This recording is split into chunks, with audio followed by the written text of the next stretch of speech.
Ito po mga kababayan, si Dante Maravillas, Bicolano vlogger, broadcast journalist from Albay. Ibigay ko sa inyo itong mga ginagawa ng ating Pangulong Bongbong Marcos. After the SONA, kung ano yung mga sinabi niya sa SONA mga kababayan, yan ang ginagawa niya on the ground.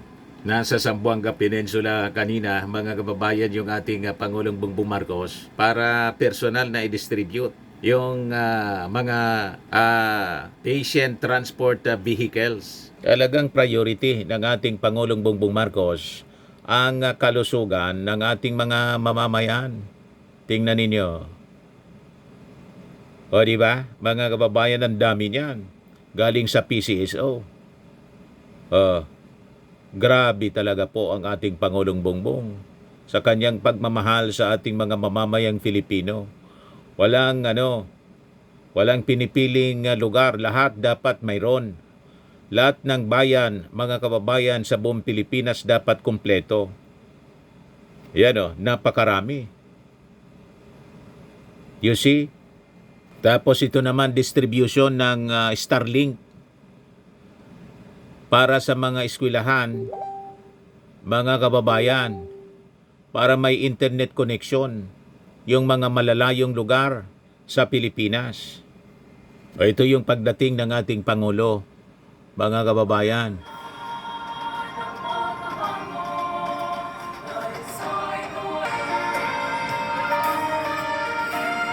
Yan yung mga patient transport vehicles. Ang gaganda niyan, mga kababayan. Toyota siya. O di ba? Mga kababayan, lahat yan brand new. Yan personal yung tininover sa mga local officials. Mga kababayan. Next, may we call on the mayors of Zamboanga, Sibugay to please proceed on stage. O diba? O ngayon, yung speech ng ating Pangulong Bongbong, pakinggan natin. Take your seats. The governors that are here today, all for the different provinces who will be recipients of these patient transport vehicles. And baka hindi alam ng iba, it is Gov. Darrell's birthday today. So nagdala kami ng regalo para sa iyo. The municipal mayors that are here, also all my fellow workers in government, ladies and gentlemen, good morning.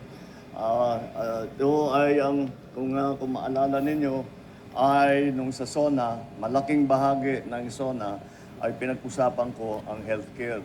Ang mga benepisyong ibibigay natin para sa ating mga kababayan para naman maging mas magaang ang kanilang buhay na hindi nila inaalala na kung paano babayaran ang magpapatingin sa doktor, magpapagamot, magpapatest, lahat yun. Narinig nyo po.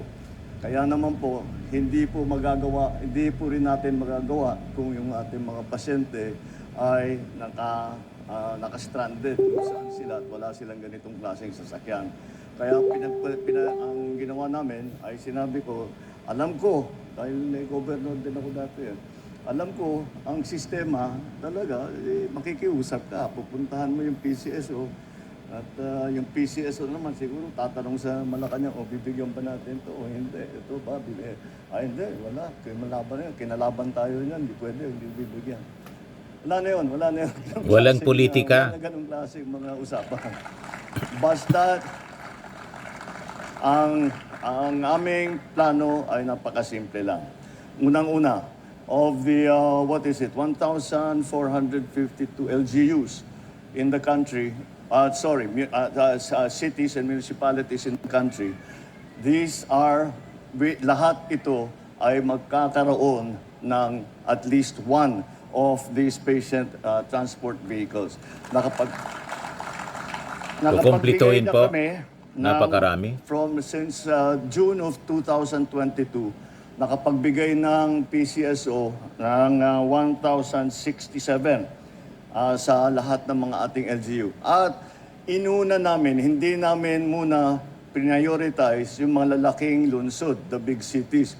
Because usually, meron na silang mga facilities, hindi urgent. Yung mga maliliit ang inuna namin. Yung mga At inumpisa natin 4th, 5th, 6th class na municipality. Then slowly we'll work our way back. Ang ano natin, sana yung kabuuan ng ng ating pagbigay nitong patient transport vehicle ay matapos natin within the year. Magagawa na natin. And then, patuloy pa rin ang bigay namin. Kasi yung ibang bayan, malaki naman talaga. Kailangan dalawa.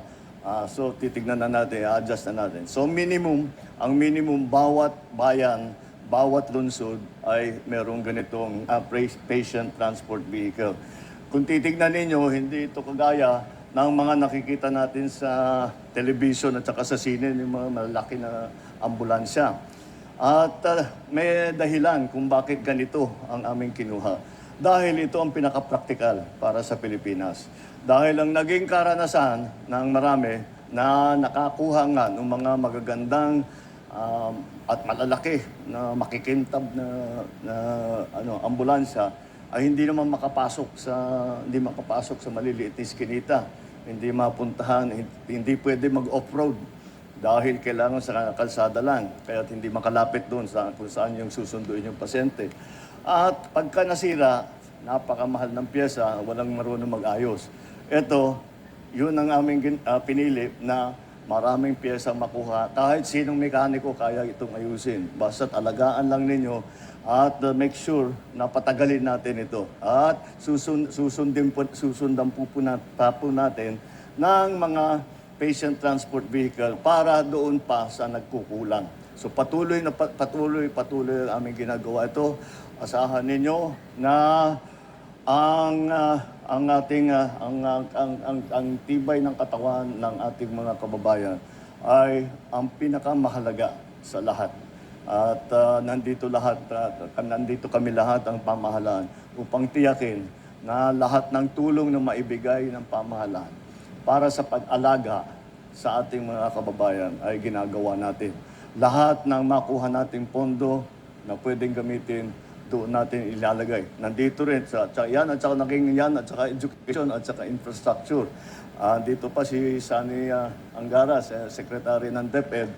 Kasama ko dahil galing naman kami sa isang eskwelahan kung saan kami naglagay ng Starlink para may internet na ngayon doon.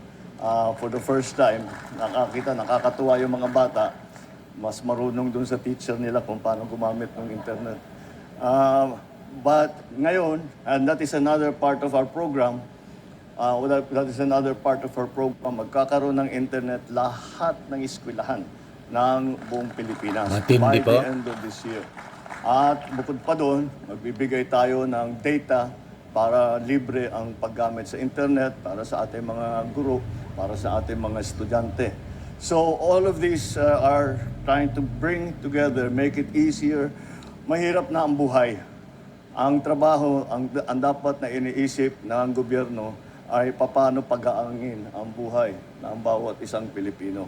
And that's what we are trying to do. Tulungan nyo kami. We will do this. Basta magsama-sama tayo, magtulungan tayo.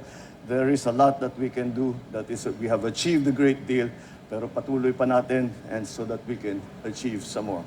And congratulations sa lahat ng mga naging beneficiary LGUs. Maraming salamat at magandang umaga po sa inyo lahat. Thank you, Mr. Di ba? Walang pinipili po kahit kalaban sa politika. Pare-parehas na makakatanggap mga kababayan. Lahat ng teachers bibigyan ng laptop. Ayos pa mga kababayan. Yan ang totoong presidente na naglilingkod sa bayan. Wala nang kulay. Wala nang kulay-kulay. Lahat bibigyan ng tamang serbisyo. Yan ang totoong leader po.